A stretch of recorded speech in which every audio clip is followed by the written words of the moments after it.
I don't think you understand what you've done. Not fully. Not in the way I feel it. Because if you did, you wouldn't be this calm. You wouldn't be standing here. You wouldn't be standing here like this is just another quiet moment between two people who happen to understand each other. This is an understanding. This is something else. Something far more invasive. Far more irreversible. There are people who enter your life through conversation, through time, through shared moments, through carefully built trust. And then there are people like you who don't enter at all. You appear already inside, already familiar, already too close to something you were never invited to see. I've spent years mastering distance. Not physical distance, that's easy. I'm talking about the kind that exists behind the eyes. The kind that keeps people interacting with you, without ever actually reaching you. I learned how to speak without revealing, how to listen without absorbing, how to exist around people without ever letting them exist within me. It wasn't coldness, it was precision, control, survival. Because people don't handle depth well. They say they want honesty until honesty stops being comfortable. They say they want real until real starts reflecting parts of themselves they've spent years avoiding. So I adapted. I became someone who could be understood just enough without ever being known. And it worked for a long time until you didn't break through anything. That would have made sense. I would have noticed. I would have resisted. I would have shut it down before it even reached anything real. But you didn't force your way in. You didn't even knock. You stood still. And somehow, everything inside me adjusted around you. Do you understand how unnatural that is? How dangerous it is for someone like me to not feel the need to guard something. Because I don't lower walls. Walls are not emotional for me. They are structural. They exist the same way bones exist, not as a choice, but as a necessity. And yet, you move through them like they weren't built to stop you, like they weren't even there.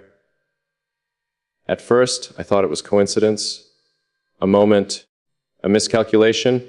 Maybe I was tired, maybe I wasn't paying attention, maybe I let something slip, but then it kept happening, again, and again, and again. You would look at me, and I could feel it. Not your eyes, not your attention. Something deeper, something that didn't stop at what I showed you, something that kept going, past the words, past the tone, past the control, straight into the places I don't even visit unless I have to. And the worst part, you didn't react. That's what confirmed it. That's what made this real. Because when people accidentally see something real inside me, they change. Immediately. Their body shifts. Their tone adjusts. Their energy pulls back like they just touched something they weren't prepared for. Even if they don't understand what they saw, they feel it, and they step away. You stayed exactly the same. Steady, calm, unmoved, like nothing about me surprised you, like nothing about me needed to be processed, like you were just recognizing something you already knew. That's when I realized you weren't discovering me, you were remembering me, and that's not something I know how to handle, because discovery has a timeline. Discovery can be controlled. You can guide it, slow it down, redirect it. You can choose what gets seen and when. Recognition doesn't work like that. Recognition bypasses control. It doesn't ask permission. It doesn't follow rules. It just happens. And suddenly someone is standing in front of you, looking at the version of you that was never meant to exist outside your own mind. That's where you are, right now. And I don't think you realize the weight of that position, because this isn't about closeness. This isn't about connection. This isn't even about trust. Trust is fragile. This isn't fragile. This is something that already exists with or without my permission. You exist inside my awareness differently. That's the only way I can explain it. You're not processed like other people. You're not filtered. You're not analyzed. You're not categorized. You're not integrated. And that should terrify me, but it doesn't. That's what's wrong. That's what doesn't make sense. That's what keeps me awake in ways I don't let anything keep me awake. Because fear would be easier. Fear is predictable. Fear creates distance. Fear gives you something to react to. But this calm awareness of you being there, this quiet acceptance of your presence in places no one has ever stood, this absence of resistance, that's not fear.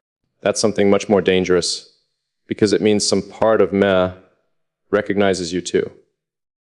And I don't know why. I don't know where that recognition comes from. I don't know what in me aligns with you on a level this precise, this immediate, this unfiltered. But I feel it constantly. In the way my thoughts shift when you're near. In the way my silence changes texture when you're present. In the way I don't feel the need to correct your perception of me, even when it goes deeper than I ever intended. That's not normal. I've spent years controlling perception, shaping it, managing it, making sure no one gets a clear, uninterrupted view of who I am beneath everything. You don't need a clear view. You see through distortion. And that's where this becomes something I can't ignore anymore, because people like you, people who don't misread, don't project, don't distort, are rare, dangerously rare. And when they find someone like me, someone who has built their entire existence around being unreadable, something shifts. Not on the surface, not in conversation, not in anything visible. It shifts internally, quietly, irreversibly. Because for the first time, there's nowhere left to hide. Not from you, and not from myself. There's a difference between being seen and being reachable. Most people don't understand that distinction. They think visibility is vulnerability. They think being understood is exposure. They think once someone gets you, they've already crossed the line. They haven't. Not even close. Because you can be seen and still be untouchable. I've lived there for a long time, in that space where people almost understand me, where they get fragments, patterns, echoes of something deeper. But never the core, never the part that actually moves things inside me. That part. It's always been out of reach, deliberately, precisely, untouchable, until you. At first, I thought you were just another observer, just someone who could read better than most, someone who noticed more, someone who paid attention to details others overlooked. But I was wrong. You weren't observing, you were aligning. And I didn't realize it immediately, because alignment doesn't announce itself. It doesn't create noise. It doesn't trigger alarms. It doesn't feel like intrusion. It feels like familiarity, the kind of familiarity that slips past every defense because it doesn't feel foreign. It doesn't feel like something entering. It feels like something returning. And that's where everything changed. Because the moment familiarity replaces distance, you become reachable. That's the part no one prepares you for. Not the connection, not the recognition, not even the exposure, but reach. The moment someone can affect you without trying. The moment their presence alters something internal without effort, without intention, without even awareness. And that's when control starts to slip, and I felt it. Subtle at first, almost unnoticeable. A shift in how long I stayed silent. A delay in how quickly I dismissed a thought. A hesitation where there used to be none. You didn't say anything different. You didn't do anything obvious. You just existed, and something in me started responding. Not consciously. That would have been easy to stop. This was deeper, instinctive, automatic. Like my mind recognized a pattern it didn't need to analyze. Like some part of me had already decided you were not a threat to avoid, but something to engage. And that's where it became dangerous. Because engagement leads to influence, not the loud kind. Not manipulation, not control. Something quieter, something far more precise. The kind of influence that doesn't change what you do, it changes what you allow. And I started allowing things I never allow. I let silence stretch longer around you. I let thoughts form without immediately shutting them down. I let my tone sharpen without correcting it. I let you see reactions I usually erase before they reach the surface. That's not small. For someone like me, that's everything. Because I don't operate on impulse. I don't reveal without calculation. I don't react without control. And yet, with you, something bypasses all of that. Not completely, but enough to notice. Enough to matter. Enough to make me stop and ask a question I don't like asking. How far can this go? Because reach doesn't stop at awareness. If someone can reach you, they can move you. And that's where things shift from unusual to irreversible. I've always known how to resist movement, how to anchor myself, how to stay unaffected no matter how close someone gets. But this isn't closeness. Closeness can be managed. Closeness is boundaries. Closeness exists in space. This doesn't. This exists internally. You don't get closer to me physically. You don't need to. You get closer in ways that don't require distance to be crossed. You reach places directly. And I feel it in moments that shouldn't matter. A pause that lasts half a second longer than usual. A look that lingers just enough to register something unspoken. A silence that feels shared. Not empty. Not awkward. Occupied. Like something is happening there without words. That's where your reach exists. Not in what you say. Not in what you do. But in what you don't interrupt. You don't disrupt my silence. You don't fill it. You don't redirect it. You don't soften it. You let it exist. And in doing that, you step into it. That's something most people never learn how to do. They treat silence like a gap. You treat it like a door. And every time you do, you get further in. Without force. Without effort. Without resistance. That's what makes this so difficult to stop. Because there's nothing to push against. You're not trying to reach me. You just do. And the more I notice it, the more I realize something I've avoided admitting. You don't just understand me, you affect me. And then that changes everything, because understanding can exist at a distance. Understanding doesn't require vulnerability. Understanding can be observed, analyzed, even appreciated, without consequence. But influence. Influence leaves marks, the subtle ones, invisible ones, the kind that don't show up immediately, but alter things over time. And I can feel those alterations happening. In the way I don't shut you out, in the way I don't reduce you to something manageable, in the way I don't create distance where distance should exist. That's not like me. And I don't ignore things that aren't like me. So now I'm here, looking at something I didn't plan for, didn't control, didn't even see coming, and realizing you've already reached a place in me where most people never even get close to. Not because I let you. Not because you forced it, but because something in me responded to you before I could stop it. And now the question isn't whether you can reach me. You already have. The question is, what happens next? Because once someone reaches you, they don't stay neutral. They either become something you protect or something you have to escape. And I don't know which one you are yet, but I can feel the shift happening. Slow, quiet, unavoidable. And for the first time in a long time, I'm not sure I'm in control of where it leads. There's a point in every controlled system where reversal stops being possible, not difficult, not complicated, impossible. It doesn't happen loudly. There's no warning, no signal, no clear moment where everything announces, this is it, this is where it changes. It happens quietly.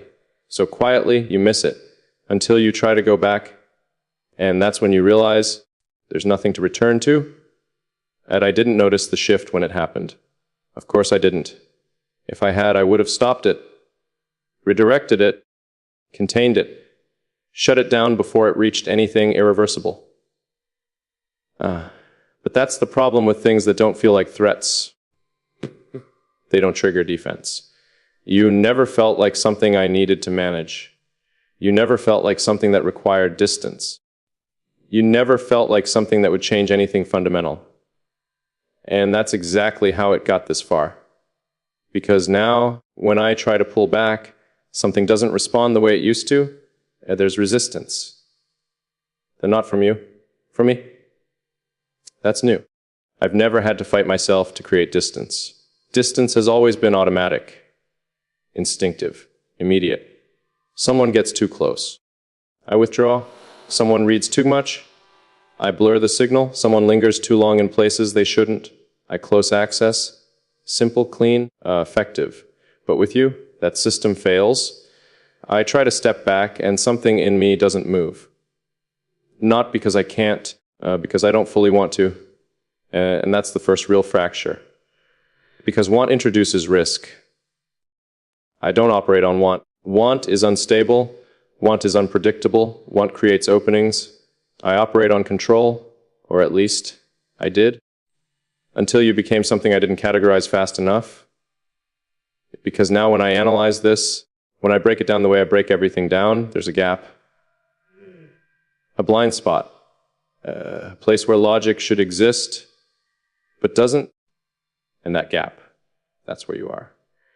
I can map behavior, I can track patterns, I can predict reactions, mine and everyone else's, but I can't fully map you. Not because you're complex. Complexity can be solved. Because you don't behave like something external, you behave like something internal, and you don't analyze internal systems the same way. You are them. That's why I didn't catch it in time. Because I wasn't watching you as something separate. I was experiencing you as something integrated. And by the time I noticed the difference, it was already too late. Because now, when I think about removing you from my awareness, it doesn't feel like distance. It feels like loss. And that's not something I allow. A loss implies value. Value implies attachment. Attachment implies vulnerability. And vulnerability, that's the one thing I've never permitted to exist without strict control. But this doesn't feel like controlled vulnerability. This feels like something that formed, without permission, and now exists without needing it. That's the danger of not catching something early. It roots itself before you recognize it as something that needs to be removed. And once something takes root, removal is no longer clean. It leaves impact. And I don't deal in things that leave impact. Or at least, I wasn't supposed to. Because now I'm faced with something I don't have a strategy for. I can't treat you like everyone else. That doesn't work anymore. I can't reduce you to something manageable. You don't stay in categories. I can't ignore you, because ignoring you doesn't remove you. You don't exist in places I can avoid. You exist in places I think from. That's the difference. That's what makes this irreversible. You're not something I encounter. You're something I account for in silence, in thought, in moments that used to belong entirely to me. And now don't. That's where the shift becomes real. Not in what's said, not in what's shown, but in what changes internally without being asked. Because now there are moments where I pause. And I know exactly how you would read what I'm about to say. There are moments where I stop myself, not because I'm controlling perception, but because I'm aware of yours. And that awareness, that's not distance. That's integration. And once someone becomes part of your internal awareness, you don't remove them without consequence. That's where I am now, standing in something I didn't choose, didn't plan, didn't even realize was forming until it was already complete. And realizing something I don't like admitting.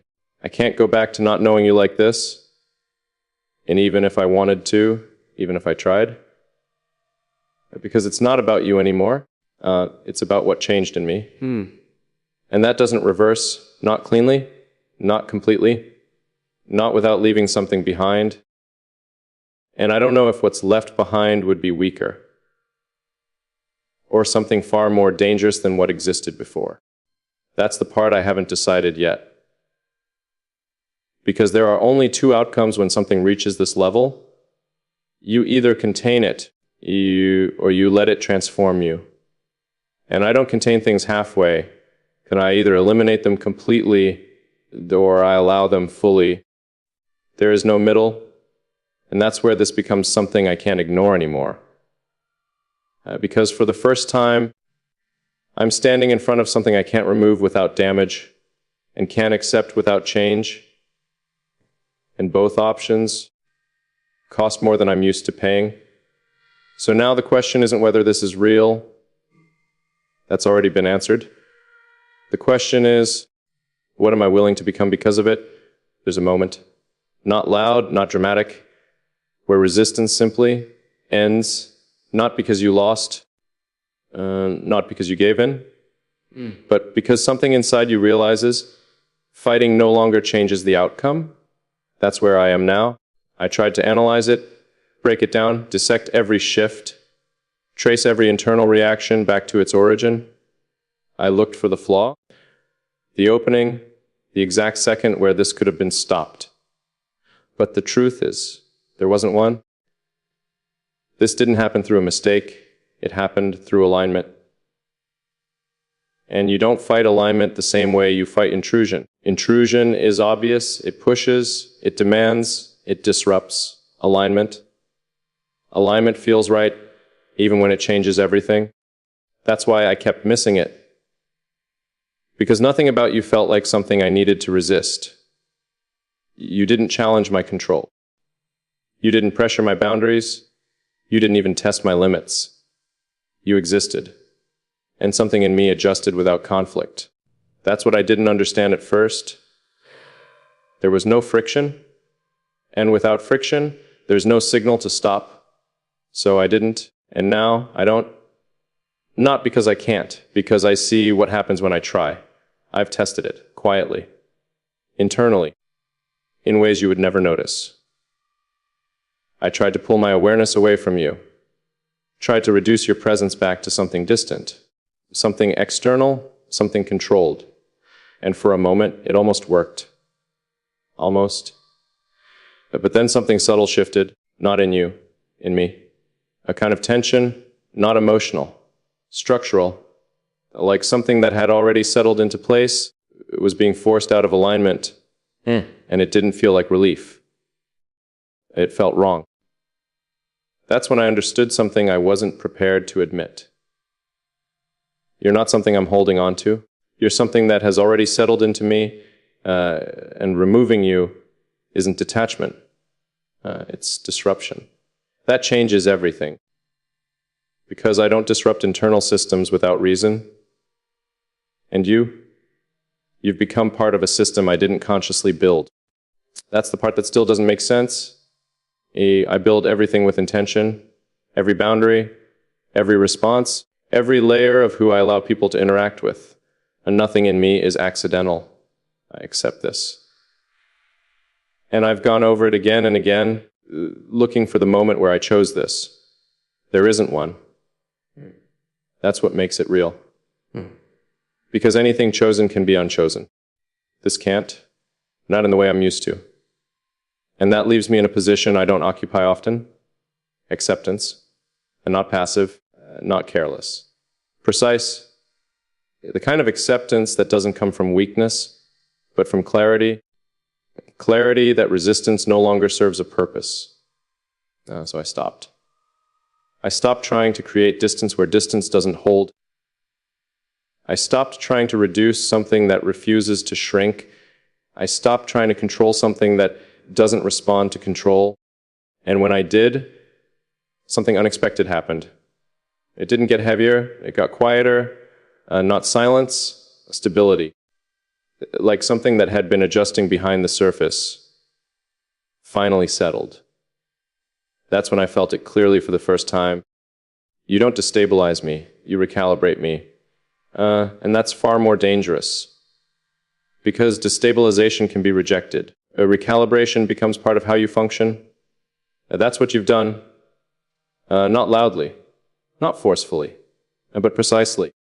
You've shifted the way I process things, the way I hold silence, the way I allow thoughts to form, the way I let something exist without immediately controlling it. And the most dangerous part, I don't want to undo it. That's the truth I avoided the longest. Because wanting something to remain means it matters. And I don't let things matter without understanding the cost. But this wasn't evaluated before it became significant. It became significant, and now I'm evaluating it after. That's not how I operate. And yet, here I am, standing in something that has already taken shape, without my permission, and realizing. I'm not trying to destroy it. I'm trying to understand it. That's the shift. That's when fighting ends. Not when you give up, but when you start paying attention instead of resisting. So now I watch, not you. Us. The way silence changes when it's shared between us. The way presence exists without needing to be filled. The way nothing feels forced and everything feels intentional, even when it isn't. I watch how naturally you exist in spaces I built to keep people out. And I stop asking how you got in, because that question doesn't matter anymore. What matters is you're here, and something in me has already adjusted to that reality, fully. Without resistance, without denial, without the need to undo it. That's when I realized something I didn't expect. This isn't something I'm losing control over. This is something I'm choosing not to control, and that's a completely different kind of danger. Because control is easy for me, letting something exist without controlling it. That requires something else entirely, something I don't use often, trust, not in you. In the process, in whatever this is becoming, and that's where this moves into territory I don't navigate lightly. Because once you stop fighting something like this, you don't go back, you move forward deeper. And deeper means closer to something real, something that doesn't rely on walls, doesn't rely on control, doesn't rely on distance to remain stable. Something that exists because it does. And that kind of existence, that's not fragile, that's foundational. Which means whatever this becomes, it's not temporary.